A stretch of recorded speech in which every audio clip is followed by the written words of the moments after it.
Thank you very much, Chairman Alexander, Ranking Member Feinstein, and thank you, Lieutenant General Semonite, Mr. Lamont, and Mr. Mickelson. Thank you for being here today, and thank you for all that the Army Corps and Bureau of Reclamation do for our country, and in particular what the Army Corps does in my home state of Delaware. Lieutenant General Semonite, given your time in New York City's commander of the North Atlantic Division, I'm pleased you're familiar with the Delaware River Deepening Project and the importance of coastal infrastructure. I appreciate the reprogramming of funds for the Port of Wilmington after they were initially left out of the FY17 work plan. They're critical for dredging our port, small but significant to us. And pleased to see the FY18 budget includes funding for 2 dredge cycles for the port so we can continue our 6 million tons of cargo delivered and shipped every year. I was glad to see the FY17 work plan allows the completion of the Delaware River deepening from 40 to 45 feet, as well as funds to renourish some of our critical beaches. I understand the bids for the last phase of deepening are out this week, and our region's very much looking forward to having that deeper channel. And I just want to take a moment and thank the Philadelphia District of the Corps, who've been wonderful to work with, and to particularly express my gratitude to Lieutenant Colonel Mike Bliss, who's about to leave command, and I'm looking forward to working with Lieutenant Colonel Kristen Dolly, his successor.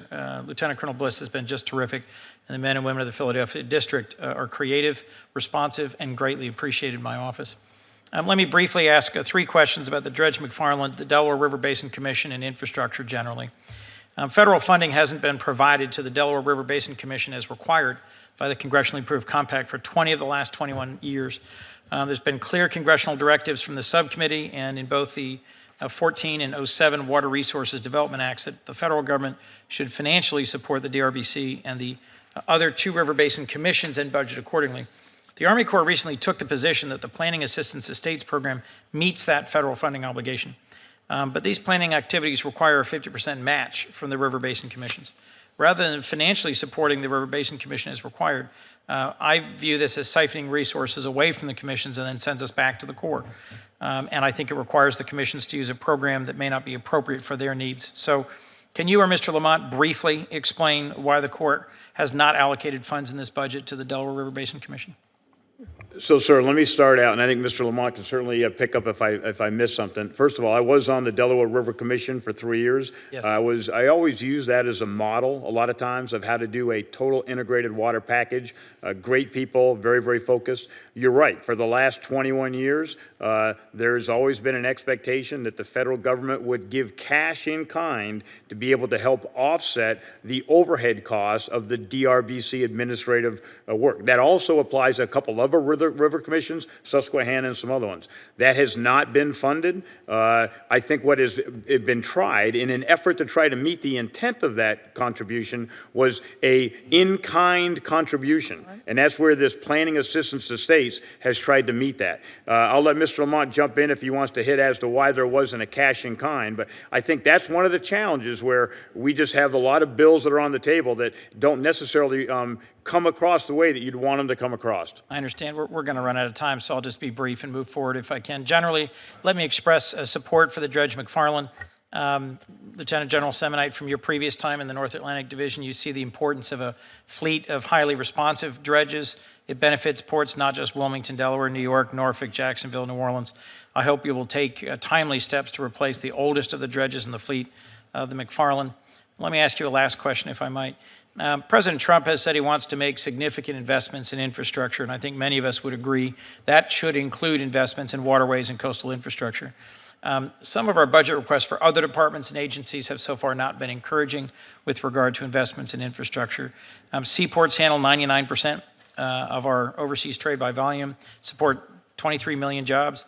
I'd like to hear from you both, if I might briefly, how you envision the Corps work on maintaining commercial navigation infrastructure fitting into the administration's infrastructure plan, and how the Corps is budgeting for coastal protection given rising sea levels and increasing storms, as referenced before by Senator Feinstein.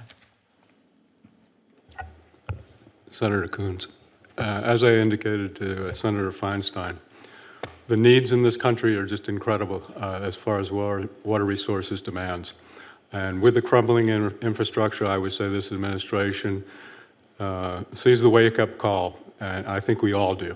The challenge will be, with the limited funds that we've got, to find a way forward, and there could possibly be initiatives, as I indicated to Chairman Alexander, in the P3 area, where users have some potential skin in the game. And I don't know if General Semonite wants to add anything on to this. Senator Coons, I think all of us in this room understand the importance of water resources.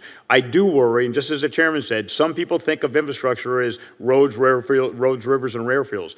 Mr. Lamont and I, when we heard about the infrastructure package, were aggressive to seek out the administration, who's putting this package together, fought our way to get into the right rooms and to brief them on the requirement that the chairman talked about. You know, 58% that's over 50 years old. And so we were able to say, not only are here great requirements that our nation has, but here are some things you could streamline some of those processes that don't necessarily allow the most valid requirements to get the funds. And so we proposed a couple options, and I think some of the senators in the room are aware of what we're looking at, to try to find a better way of putting the dollars against the requirements, not because anybody's got an agenda to do something different, but some of the rules could, in fact, limit us on meeting the most valid requirements.